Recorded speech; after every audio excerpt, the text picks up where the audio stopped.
আসসালামু আলাইকুম রহমতুল্লাহি আবরাকাতুহ। বরাবরের মতো আমরা চলে আসলাম। আজ আমরা চতুর্ভুজের বেসিক নিয়ে কিছু আলোচনা করব। চলো শুরু করি আমাদের আজকের ক্লাস। তো আমরা আজকে চিনব চতুর্ভুজ কাকে বলে।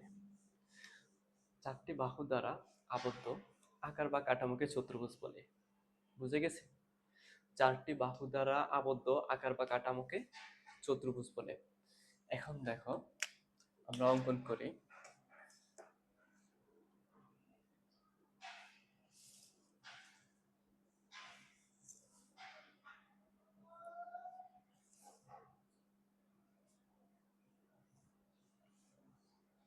এ বি সি ডি, ঠিক আছে। আমরা এটার নাম দিলাম যে এবিসি।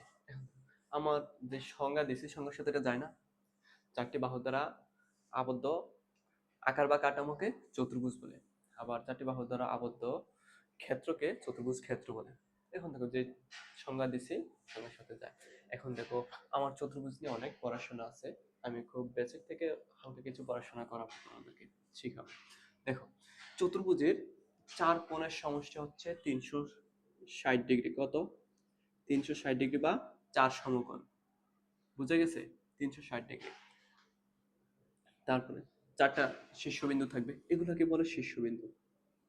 ঠিক আছে, এগুলাই আবার এক একটা কোণ। চারটা শীর্ষবিন্দু বা চারটা কোণ থাকবে, চারটা বাহু থাকবে। ঠিক আছে। আবার এই চতুর্ভুজের দুইটা কর্ণ থাকবে। কর্ণ হচ্ছে এটা, এটা একটা কর্ণ বিডি, আবার এসি একটা কর্ণ। দুইটা কর্ণ থাকবে। ঠিক আছে। এখন দেখো, আবার চতুর্ভুজের প্রকারভেদ আছে। আমরা যদি প্রকারভেদ নিয়ে আলোচনা করতে চাই, তাহলে প্রথমে আসে আমার আয়তক্ষেত্র। কি আয়তক্ষেত্র? তোমাকে আমি একটা আয়তক্ষেত্র অঙ্কন করে দেখাই।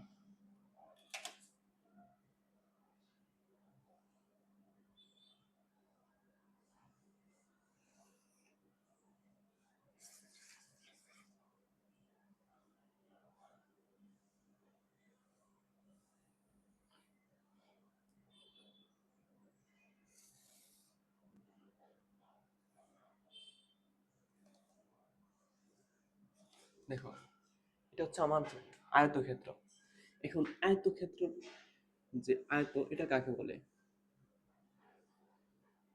আয়তক্ষেত্র হচ্ছে যে চতুর্ভুজের বিপরীত বাহুগুলো সমান এবং সমান্তরাল। কি বিপরীত বাহু? এখন দেখো, এডি, এডি এর বিপরীত বাহু কোনটা? বিসি। আবার দেখো, এবি, এবি এর বিপরীত বাহু কোনটা? সিডি। এটা এটা সমান এবং কি সমান্তরাল। আবার সেম, বিসি বাহু সমান কার? এডি এর, আবার সমান্তরালও বটে। তো আয়তক্ষেত্র হচ্ছে এটা, যে চতুর্ভুজের বিপরীত বাহুগুলো সমান এবং সমান্তরাল এবং প্রত্যেকটি কোণ সমকোণ, তাকে আয়তক্ষেত্র বলে। বুঝে গেছে? এটা আয়তক্ষেত্র।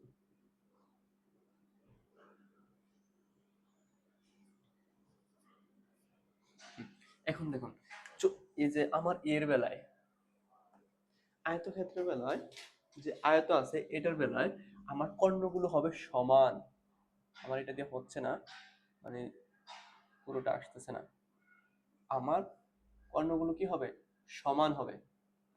কর্ণগুলো হবে সমান পরস্পর।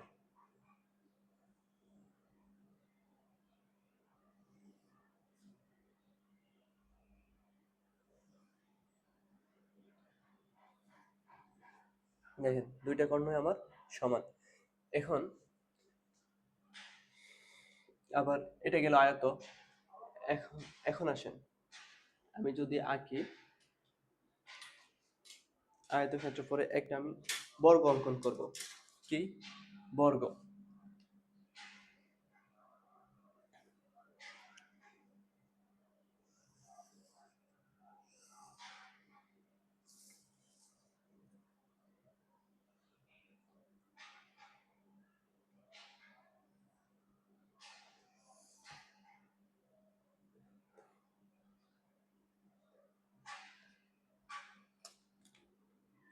মনে করেন নাম দিলাম এল এম এন কে।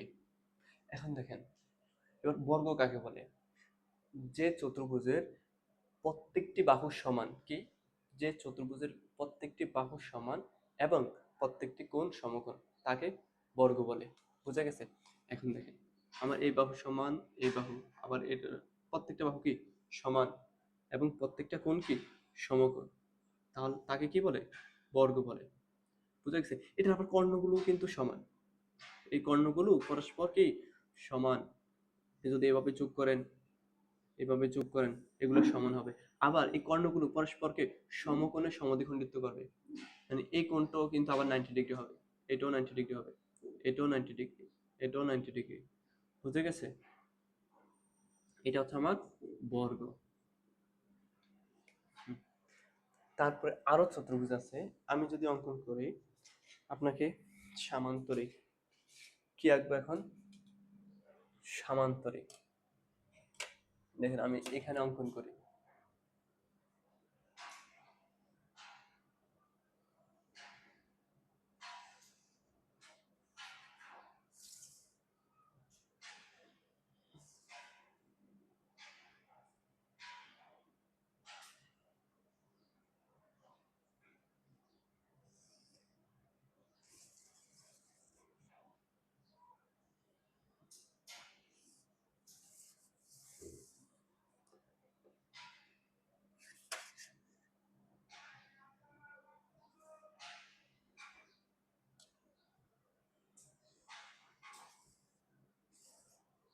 আচ্ছা আশা করছি এবার বোঝা যাচ্ছে, দেখা যাচ্ছে।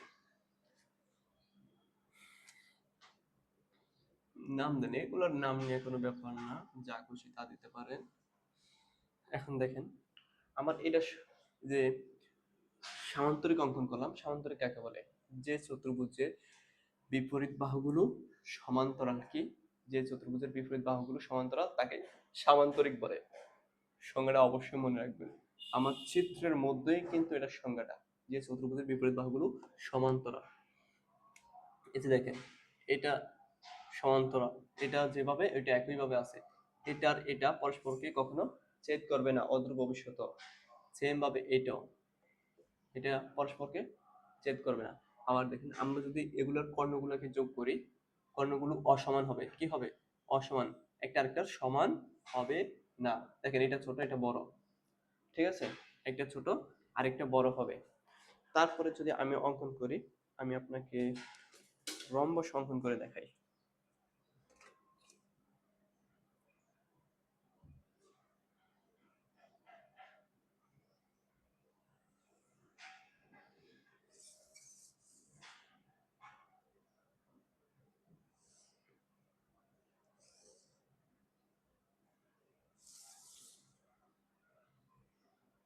এগুলা কম্পাস দিয়ে আঁকতে হয়, আমি তো হাত দিয়ে আঁকতেছি, একটু কম বেশি হবে, আপনারা অবশ্যই এটা খেয়াল রাখবেন। হালকা একটু ছোট হয়েছে, দেখেন।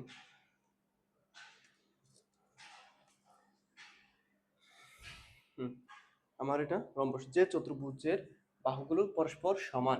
দেখেন এই প্রত্যেকটা বাহু কি সমান, প্রত্যেকটা বাহু সমান, এটা কি আমার রম্বস। যে চতুর্ভুজের প্রত্যেকটি বাহু সমান তাকে রম্বস বলে।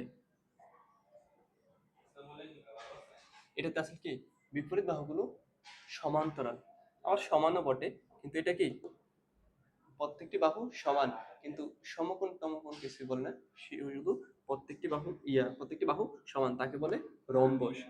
আর আমি যদি এই কর্ণগুলো যোগ করি, কর্ণগুলো আমার অসমান হবে, ঠিক আছে?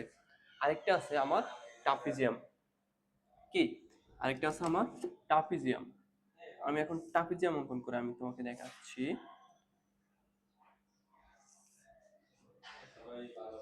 আমার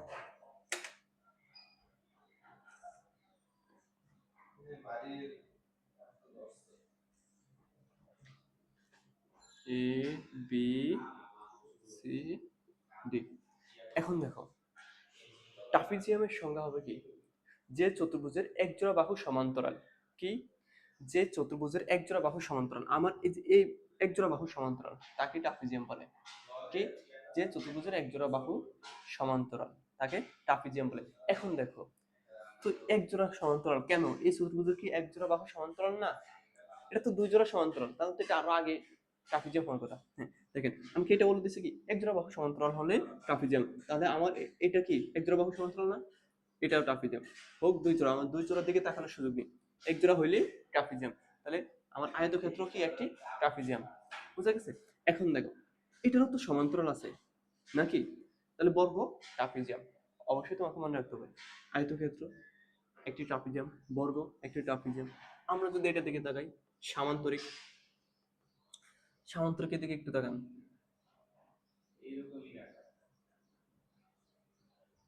সামান্তরিকের দিকে যদি তাকান তাও কি আমার সমান্তরাল না? এটা এটা সমান্তরাল, আবার এটা এটা সমান্তরাল পরস্পর, তাহলে কি এইটাও একটা ট্রাপিজিয়াম। এখন দেখেন রম্বসের দিকে একটু তাকাই,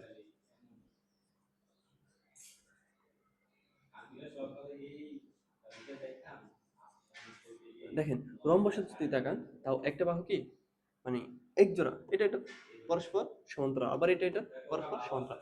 তাহলে এই যে এখানে চারটা পাঁচটা অঙ্কন করছি, তাহলে এই পাঁচটাই কি কোনো না কোনো ভাবে ট্রাপিজিয়াম। বুঝা গেছে? আপনাকে এই প্রত্যেকটা চতুর্ভুজই একটা ট্রাপিজিয়াম। তারপর দেখেন যে চতুর্ভুজের দুই জোড়া বাহু সমান্তরিক, সমান্তরাল কি সরি, যে চতুর্ভুজের দুই জোড়া বাহু সমান্তরাল। এখন দেখেন আমাকে এটা হচ্ছে সামান্তরিক, বলছে বলছে কি বিপরীত বাহুগুলো সমান্তরাল, ঠিক আছে? তো এটা এটা সমান্তরাল, আবার কি এখানে লিখি এবি সমান্তরাল সিডি, আবার বিসি সমান্তরাল এডি। এটা হচ্ছে আমার সামান্তরিক। তাহলে দেখেন এটারও তো বিপরীত বাহুগুলো কি সমান্তরাল না? দুই জোড়া বাহু সমান্তরাল, এইটা একটা সামান্তরিক। এটার দিকে তাকান, এটার দিকে তাকান, এটারও তো এই বাহুগুলো সমান্তরাল, কে এল কে সমান্তরাল এম এন। আবার দেখেন এল এম সমান্তরাল কে এন, এটাও তো সমান্তরাল, তাহলে এইটাও আমার একটা কি সামান্তরিক। এটার দিকে তাকান, রম্বসের দিকে তাকান, এখানে কি এবি সমান্তরাল সিডি, আবার তাকান এডি সমান্তরাল বিসি, এটাও তো সমান্তরাল, তাহলে এইটাও একটা সামান্তরিক। বুঝা গেছে? এটাও একটি সামান্তরিক। এখন আপনি দেখেন যে চতুর্ভুজের বিপরীত বাহুগুলো সমান্তরাল, তাই কি সামান্তরিক। আচ্ছা,